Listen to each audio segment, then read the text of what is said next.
Welcome back to HBRV Lifestyle, the podcast. Here on Spotify, Amazon Music, and other platforms as well. We also have started a YouTube channel called HBRV Lifestyle Podcast. It is separate from the YouTube channel HBRV Lifestyle, my normal channel. It's going to be a separate channel. I'm going to record these podcasts for a while and post them on YouTube, obviously with me on it, with a headset and everything else. Today, this honey badger, who's going to give you two straight in the RV business, has a couple of announcements to make. First of all,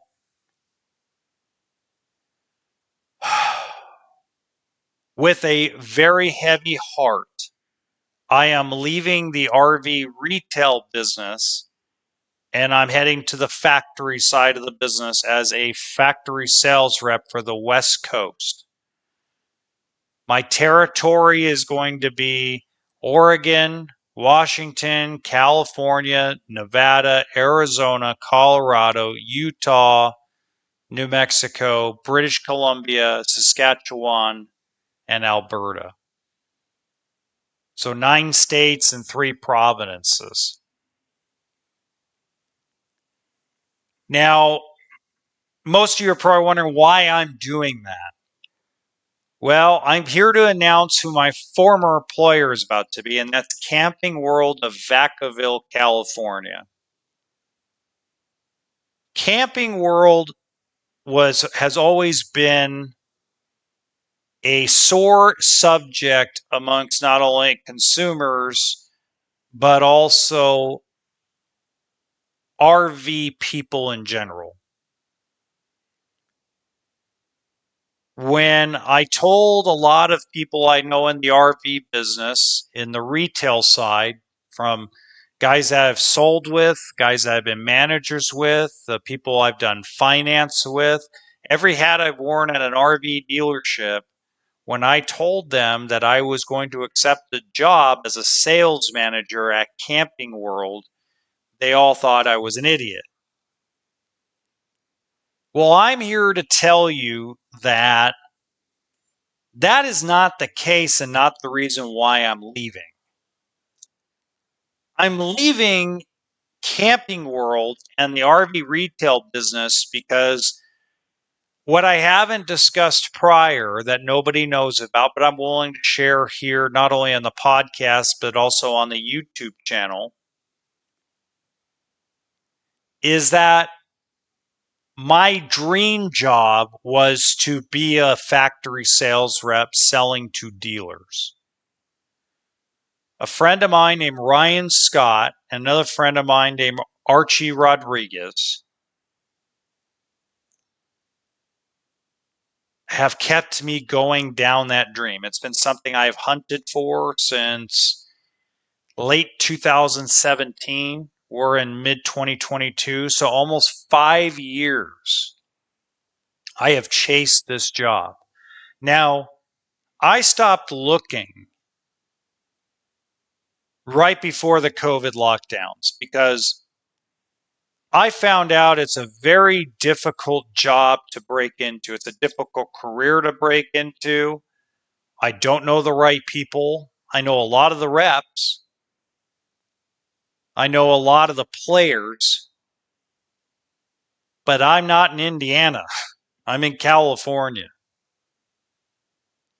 I'm not in Idaho or Oregon or Iowa. I'm not in Michigan. I'm not on the front step of one of those jobs. I'm not in the factory every day in front of bigwigs learning and proving myself. I'm from the retail business. I'm from the dealership business. So I stopped looking. And to tell you the truth, how it all came about is my friend Archie calls me and says, "Are you still interested in being a rep?" I said, yeah, but it'll never happen. Coachman, I won't tell you the brand yet. I'll tell you the brand when I'm a little more specific on things. But I could tell you it's a small travel trailer. Talking with those guys and how quickly this moved, it was like, wow, this is going to happen. And it happened so fast. It felt like it happened within 48 hours. I was, boom, pay plan in front of me, offer letter signed, and hired. As long as I wanted the job. So I've been offered the job of my dreams, and I've taken it. I've accepted it. And it's one of the hardest things that I've ever done. I mean, it happened so fast. I didn't even blink and it happened.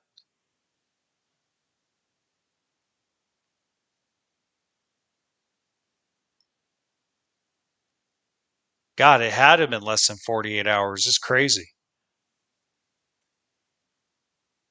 My wife always told me to keep a positive attitude about it. It's going to happen one day. You pursued it long enough, it's going to happen one day. And she was right. She's absolutely right. The hard part is for me is where were we 4 months ago? But that's a different story. But let me go back to Camping World. I want the audience to understand that working for them for the last couple of months has been an absolute privilege. I got to see some ins and outs of how that corporate monster, that's corporate publicly traded company monster, runs on a day-to-day basis. And the daily grind of the daily chaos of it. And let me tell you, if you're listening to this and you're one of my boys that's in the retail side of the business, if your company got bought out by Camping World, it's not the end of the world. It's not the devil like we all were told it was. It's just different. The expectation is you to just do your job.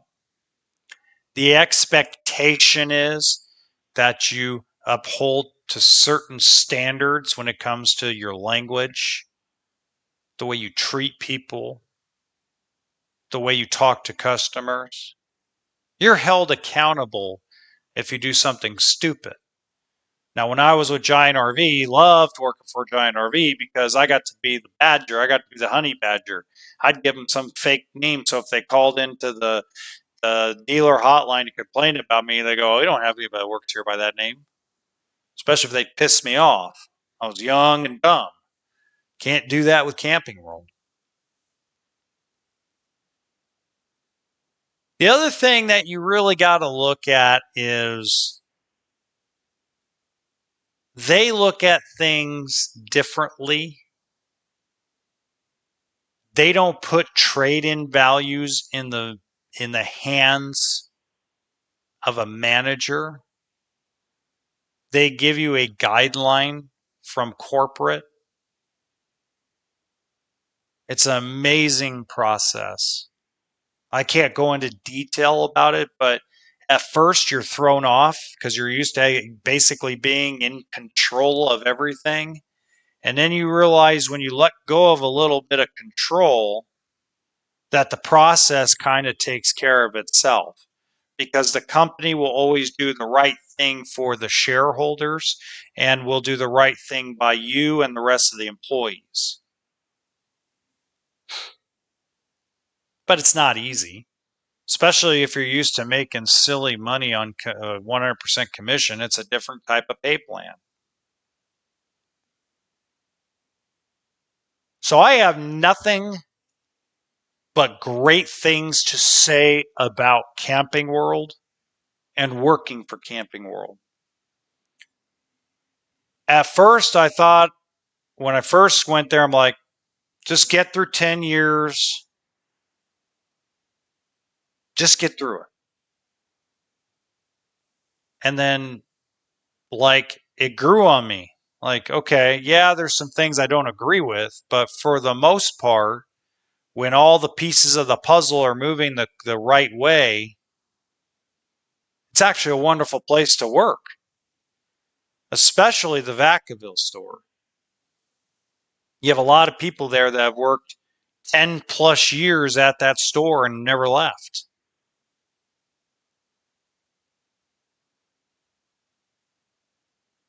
And you know, with this big turnaround of events, you know, it makes you kind of sit back and think. And this is where I want to get into something I talk about in my other podcast, which is you gotta follow your dreams. So I sat down in my mind over 2 days and made a pros and cons list. Pro number one, as I went through the pros and cons of staying Camping World and pros and cons of going to work in the factory. The money's better at the factory. Freedom is more accessible at the factory. Travel is more accessible at the factory. You're probably wondering what I mean by that. Well, what I mean by that is there are summer shows everywhere, and I can take my kids and my wife, pack them in the car, and say, we're going to go to this show at this state in this city. Drop me off at the show. You girls go travel around, and we can do a little bit of sightseeing, see cities that we haven't seen, areas we haven't seen. My wife has never really traveled that much in her life. It opens up access to more stuff.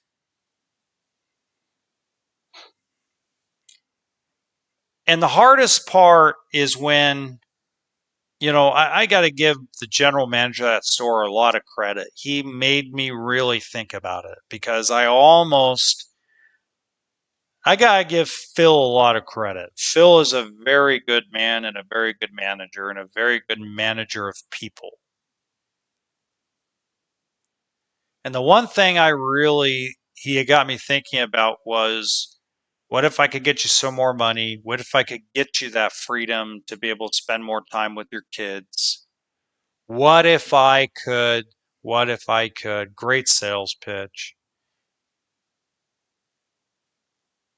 And then I thought about it for a minute. I thought about two aspects. And if Phil, if you listen to this, you know, um, you're a good man, dude.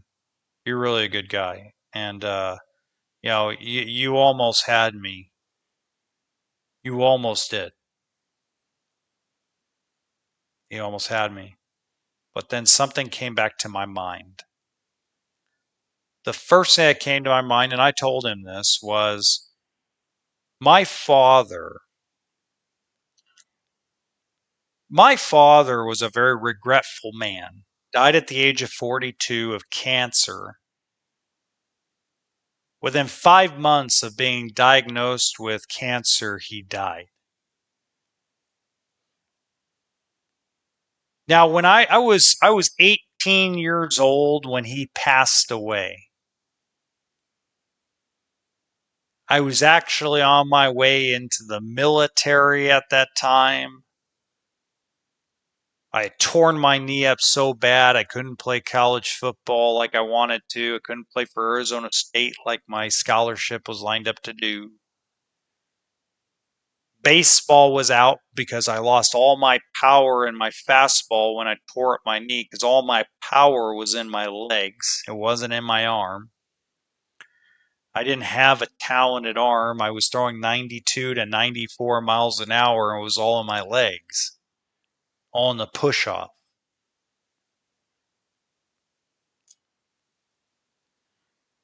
But one of the things that I learned about my father was that he was a very regretful man at the end of his life. Obviously, for reasons that are more personal, I won't go over, but for the things that are a little more, we'll call it easy to be transparent about, we'll start with the fact that he worked for a company that worked on the Medivan ambulances, and he also worked for DeLorean. So if you guys have ever seen Back to the Future, that's the DeLorean. And of course, as we all know, both companies went out of business in the mid to late 80s. In 1988, the beginning of 1989, my father was invited by the state of California to stop being an auto mechanic. That's all he did for years. For the first 7, 8 years of his adulthood, he worked on cars. We owned a home by March Air Force Base in Moreno Valley, California. We were living a middle class lifestyle at $28,000 a year. And if you included my mom working, you were talking about probably around 34 to 36 grand a year coming into the household. Now, in 1988, 87, 88, guys, that was incredible money. That was straight up middle class. And my dad was, after this whole thing went down with Medivan, was offered a job with the California Highway Patrol to go to each station in California. And his job, watch this, folks, his job would have been to teach other mechanics how to work on the police cruisers, how to work on the SWAT vehicles, how to work on anything that had to do with a Ford, Chevy, or Chrysler motor. $56,000 a year in 1989 plus full benefits. My dad turned it down.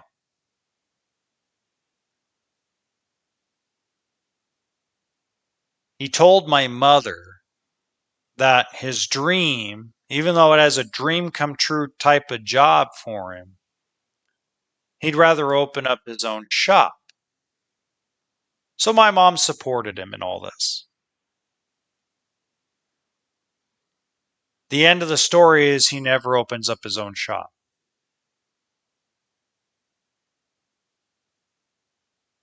Dies broke, with bad credit, no money. Died a very angry, resentful man. And the reason why we found out about this resentment was through a journal that he wrote that he started about a month into his chemo. They said it would help him get through the bad times. But reality is, from what I've read in life as I've gotten older, is that's just one of the stages of death is coming to terms with your life. So it turned from something therapeutic into a step to his own death. But I learned a lot about him, and I promised myself that I was never going to let opportunities like this happen. I was never going to be my father in that respect.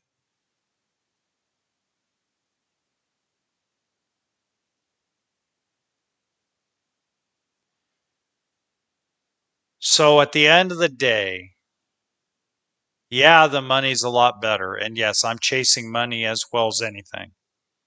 But I'm also chasing a dream. Not only is an opportunity to grow a brand, make more money, grow a business, not only is it an opportunity to live wherever we want to be on the West Coast, not only does it give us the flexibility to be able to actually take vacations, not only is it an opportunity to work from home 1 to 2 work weeks a month, not only is it an opportunity to film more stuff for YouTube, for the YouTube channel, the HBRV Lifestyle YouTube channel, the Instagram, the TikTok account has the opportunity to do more growth because I'll be in more places. I'll be able to film more inventory, do more walkthroughs, do more reviews. I'm going to have more freedom to be able to edit video and record the podcast. I can do the podcast on the road and have guests on the show.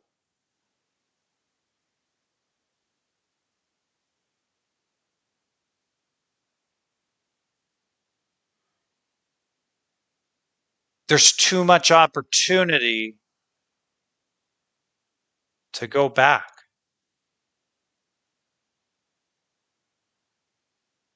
And I feel bad a little bit because I do like working for Camping World. And I know I keep a lot of who I work for very much a secret. And this is probably the first time you've ever heard me say it. But I really liked working there. And that's what probably made it the hardest thing and the hardest decision I have ever made. Because I wasn't looking. I wasn't searching. I wasn't seeking.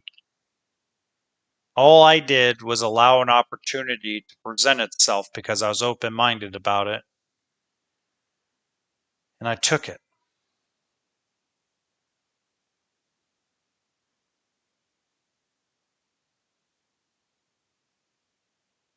And to me, it's very exciting. It's well worth the journey.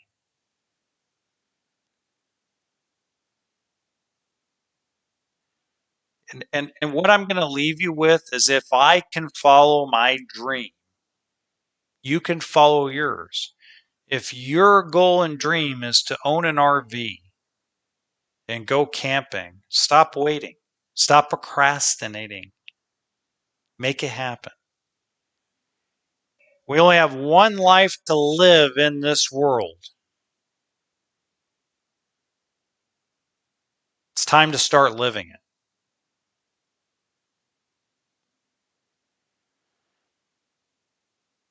Don't forget, you can listen to this podcast every Monday. I release every new episode every Monday. It gets spread through Spotify, Amazon Music, and other platforms as well.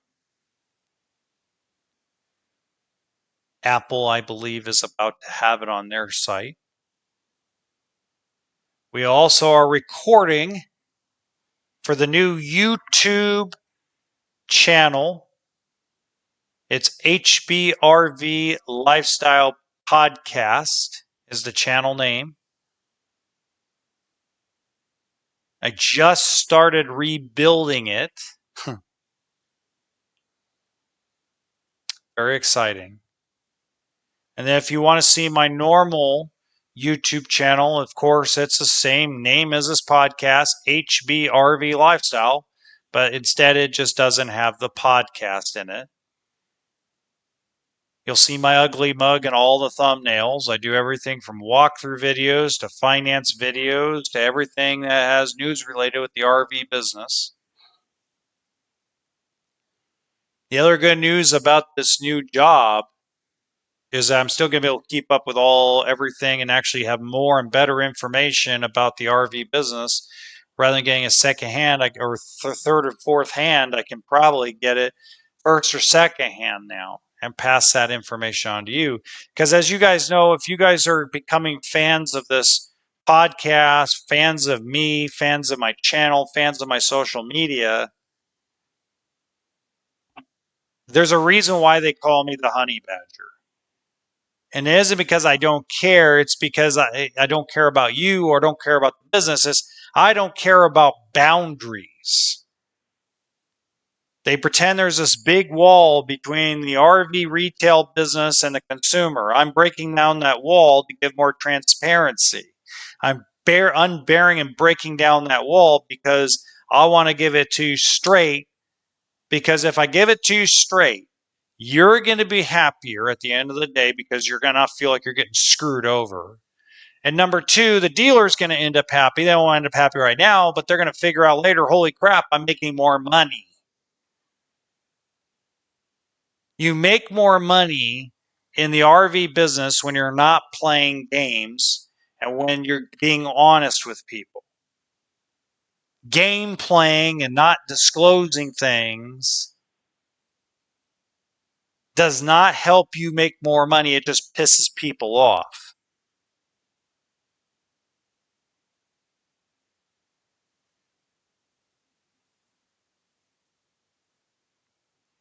The other thing I really want to be clear about is that, yes, I do make a little bit of money doing this. $109 is the most I've made in a month in ad revenue on my YouTube channel, HBRV Lifestyle. It will grow. I want it to grow. I want to make money. It's a passive income. I'm excited to have that growth. And I think I should be paid to give you my knowledge, but I don't necessarily think you should pay. Google pays me because of the YouTube ad revenue. It's free to subscribe. It's free to follow me here on HBRV Lifestyle on the podcast. It's going to be free to re-watch it on YouTube. If you're watching this on YouTube and you're seeing my ugly mug, this is something I'm growing. Nobody pays me to do it. And the day I get sponsors, if I do get any, I'm going to stay loyal to you, the fan. I'm going to stay loyal to you, the consumer. And I'm going to continue, even though I'm leaving the retail side, the dealership side of the RV business, I'm still going to give it to you straight every single week, every single day, on every single platform. Every day, that is my promise to you, to give it to you straight in the RV business as usual. And that as usual will never change.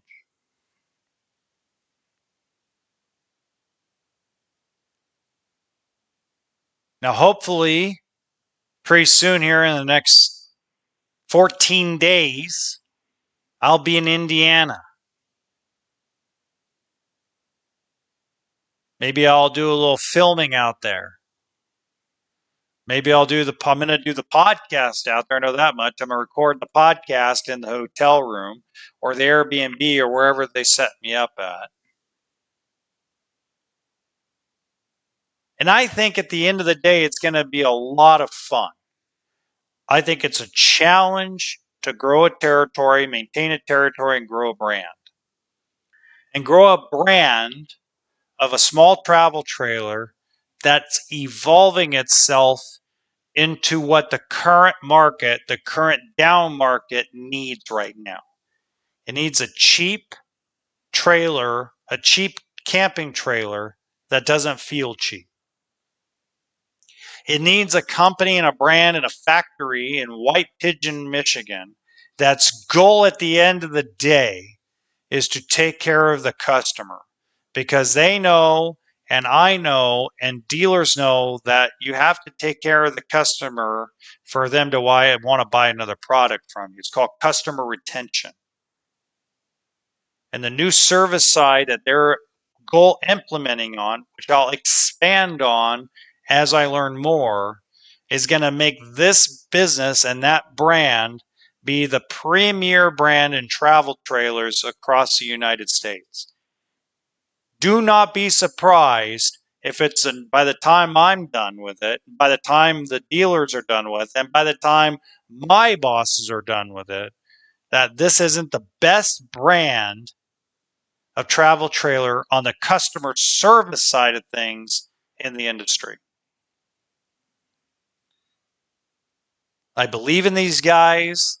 These guys, the plant manager, the sales manager, we may have different personalities, but our minds click and our minds think alike.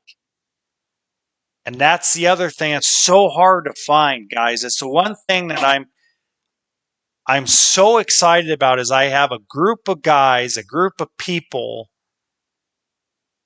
that are on the same page and I'm on the same page with. And that's very rare because when you're in the dealership side of things, you have your diva. In the case of most places, I'm usually the diva. And I'm not that much of a diva, but I'm pretty close to it. When I was working with my partner Doug at Beaumont RV and my buddy Greg, my buddy Sean, I was the diva. I was the big fish in the little pond. But I wasn't like, throw me a birthday party. Let's throw a birthday party in the dealership for me. I wasn't like that. I just thumped my chest and I spread my feathers like a peacock, going, yeah, baby, I'm sexy.